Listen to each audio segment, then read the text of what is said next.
આજે હું તમારા માટે લાવી છું ભીંડાનું શાક અને જીમ્સ કિચનમાં તમારું સ્વાગત છે। અહીંયા મેં 500 ગ્રામ જેટલા ભીંડા છે આવા ઝીણા ઝીણા સુધારી લીધેલા છે। હવે હું એક પેનમાં તેલ ગરમ કરીશ। અહીંયા મેં 3 ચમચા તેલ લીધેલું છે। એક ચપટી રાઈ ઉમેરીશ, ત્યારબાદ અડધી ચમચી હું હિંગ ઉમેરીશ।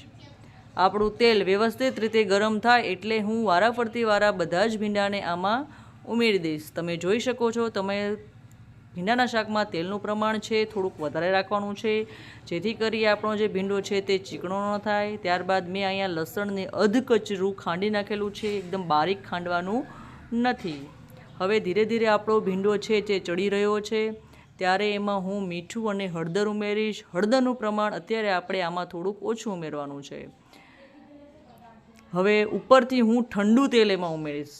ભીંડો ચડતો હોય તમે ઠંડુ તેલ ઉમેરો તો આપણા જે ભીંડાની ચીકાશ છે તે તરત જ દૂર થઈ જાય છે।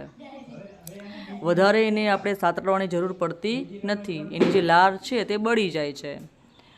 હવે આપણો ભીંડો છે વ્યવસ્થિત સરસ મજાનો ચડી ગયો છે। તમે જોઈ શકો છો તેલ પણ ખૂબ જ સરસ રીતે છૂટું પડી ગયું છે। હવે હું એમાં ઝીણી કાપેલી ડુંગળી ઉમેરીશ। ડુંગળી મેં અહીંયા 1 લીધેલી છે અને 1 ટામેટું લીધેલું છે।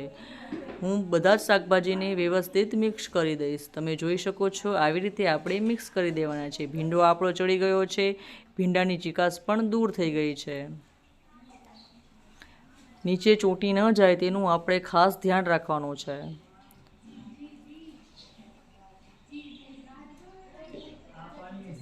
તમે આ રીતે શાક બનાવજો, ખૂબ જ સરસ બનશે। મેં અહીંયા ભીંડાના શાકની અલગ જ રેસીપી બનાવેલી છે।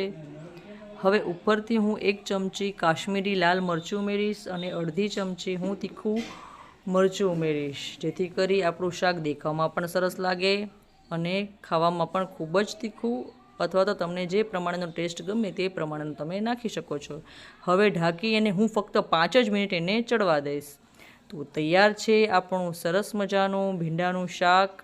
તો મારો વિડીયો ગમ્યો હોય તો કમેન્ટમાં અચૂક જણાવજો। Thank you for watching.